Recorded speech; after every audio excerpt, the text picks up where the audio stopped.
Então, pessoal, a regra é muito fácil. Todos os neurônios pré-ganglionares simpático ou parasimpático produzem acetilcolina como neurotransmissor. Então, de novo, olha lá, neurônio pré-ganglionar simpático, neurônio pré-ganglionar parasimpático produzem acetilcolina. Quem é a acetilcolina mesmo? É o mesmo neurotransmissor que o motoneurônio libera para a contração muscular. Então, a acetilcolina é o grande neurotransmissor de funções motoras, sejam elas somáticas para controle do movimento voluntário ou então por controle motor visceral. Agora, existe uma diferença no neurônio ganglionar. Que neurotransmissor a fibra pós-ganglionar libera? No caso do parasimpático, ela continua liberando acetilcolina. Agora, a diferença fica para quem, pessoal? Para o neurônio simpático ganglionar. Então, o neurônio simpático ganglionar libera predominantemente noradrenalina. Então, a regrinha é muito simples. Acetilcolina controla os neurônios ganglionares. Só que os neurônios ganglionares, dependendo do sistema, se ele é o simpático, ele vai liberar noradrenalina. E se é o sistema parasimpático,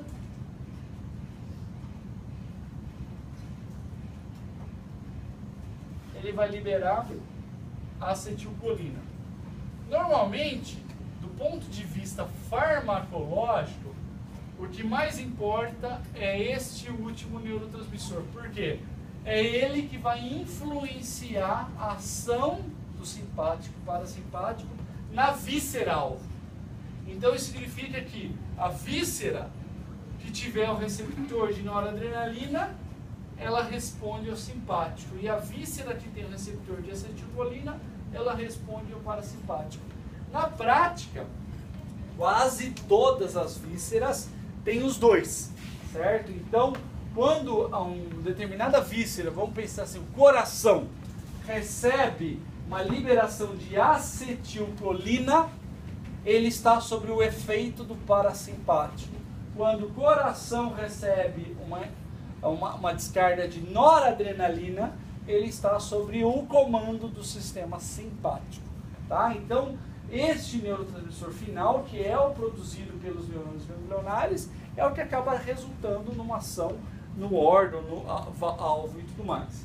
E mais, pessoal, a noradrenalina, o professor falou um pouquinho antes do intervalo, o neurônio libera predominantemente noradrenalina, mas a glândula adrenal, que é uma glândula, ela vai liberar o quê?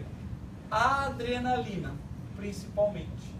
Então, tanto a adrenalina quanto a noradrenalina são os mensageiros químicos do simpático, enquanto a acetilcolina é um mensageiro químico do parasimpático. De novo, dependendo se você tem disponibilidade de adrenalina e noradrenalina, prevalece o simpático. Se você tem um efeito no órgão da acetilcolina, você tem uma prevalência do efeito do parasimpático sobre esses órgãos. Então, esses neurotransmissores acabam tendo efeitos um pouquinho, assim, diferentes, né? A gente vai ver já que tanto simpático quanto parasimpático, em conjunto, atua regulando a função visceral, mas a ação que ele faz no órgão pode mudar conforme o neurotransmissor envolvido. A gente não vai dar muitos detalhes sobre receptores de acetilcolina, né? Então a gente já discutiu alguns deles, mas eu queria chamar a atenção para os receptores de adrenalina e noradrenalina, tá? Porque isso acaba sendo relevante e o professor vai dar vários exemplos já para vocês. Os receptores de adrenalina e noradrenalina são chamados receptores alfa e beta-adrenérgicos. Receptores alfa-adrenérgicos, receptores beta-adrenérgicos. O que é isso? São receptores de adrenalina e noradrenalina, tá? Isso, vocês vão ver que a gente toma, pode ter muitos medicamentos à base desses neurotransmissores que manipulam esses receptores que a gente usa no dia a dia. Por exemplo, quando o dentista anestesia a gengiva, né, na realidade ele não aplica só um anestésico, ele aplica normalmente um vasoconstritor junto. E o vasoconstritor, você vai estar ativando o sistema simpático lá na gengiva, com alguns efeitos interessantes aí do ponto de vista de farmacológicos, como a gente vai ver. Tá? Uma outra questão que vale a pena ser mencionada é o seguinte: diferentemente da transmissão sináptica convencional entre um neurônio e outro, e mesmo na placa motora, a transmissão sináptica é um pouquinho diferente no neurônio visceral. Então esse neurônio ganglionar, na hora que ele se comunica com a víscera, ele tem uma, assim, a liberação de neurotransmissores é um pouquinho diferente. Ao invés de você ter uma fenda sináptica clássica, como o professor já mostrou para vocês, você vai ter aqui um terminal pré-sináptico, as vesículas, liberando neurotransmissores, num terminal aqui pós-sináptico, tem os receptores, e aqui é a fenda sináptica, que é o local em que esses neurotransmissores são despejados, uma distância muito curta entre o neurônio pré-sináptico e pós-sináptico. No sistema visceral, na realidade, o neurônio ganglionar, normalmente, ele apresenta, em vez de ser um terminal sináptico desses, ele vai ter varicosidades, que são esses pontinhos ilustrados aqui. E é a partir das varicosidades onde o neurotransmissor é secretado. Isso vai resultar mais ou menos no seguinte: se você ver como que é a inervação do neurônio visceral, essas ramificações do axônio vão ter esses pontos aqui onde o neurotransmissor vai ser liberado, e essa ramificação fica justamente ao redor das células.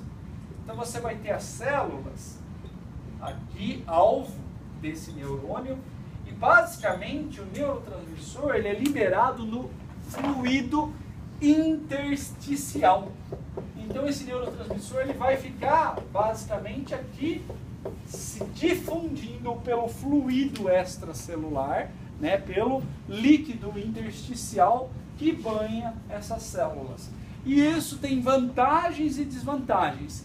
Uma vantagem é que você tem um único neurônio, ele é capaz de afetar muitas células, porque na hora que ele libera esse neurotransmissor se difunde. E se difundindo, ele vai poder agir sobre muitas e muitas células. Tá? Uma desvantagem disso é justamente, vai na mesma direção. O fato de você liberar isso no interstício faz com que você não tenha um controle preciso. Por exemplo, se este neurônio aqui, ele quer afetar uma única célula aqui, ele não consegue. Na realidade, o órgão inteiro vai ser afetado por essa liberação de neurotransmissor. Por quê? De novo, você vai liberar esse neurotransmissor e ele vai se difundir no fluido intersticial, afetando todas as células que esse neurotransmissor alcançar. Então você perde especificidade no neurônio visceral. É muito diferente do neurônio, vamos dizer, uma sinapse clássica em que você vai ter uma liberação e vai ter uma ação numa única célula. As células vizinhas não vão sofrer a ação nessa sinapse clássica. Já na visceral, não. Esse fluido ele se difunde, afetando vários tecidos, várias células de maneira, vamos dizer, não específica. Você disse que os neurotransmissores são secretados? Basicamente são secretados. No fluido intersticial, certo? Isso. Na sinapse clássica, então, eu suponho que seja mais rápido do que rápida. Sem dúvida nenhuma, exatamente. Essa é outra vantagem onde a gente ia chegar. Numa transmissão como essa, a partir do momento que esse neurônio libera o neurotransmissor, a ação necessária vai ser muito rápida.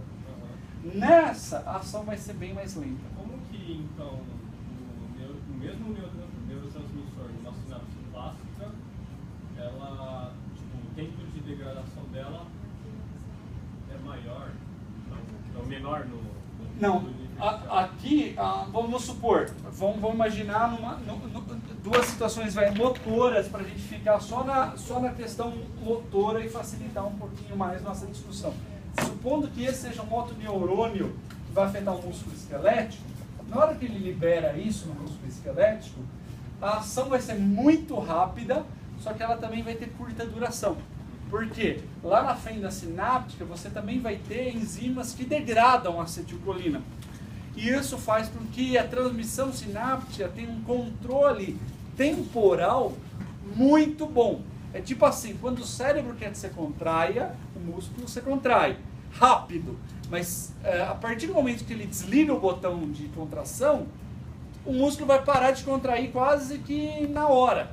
Então existe um controle muito fino do momento que você quer contrair e do momento que você não quer contrair. Existe alguma forma de retardar essa degradação da Aqui tem, por exemplo, tomando um remédio que diminua a degradação. Aí você pode ter esse tipo de coisa. Já na sinapse visceral, as respostas demoram mais para começar e elas demoram mais para terminar. Então, olha só, por exemplo, para ficar um exemplo claro, por que demora para terminar? Vamos imaginar a seguinte situação, você está dirigindo um carro, e aí de repente uma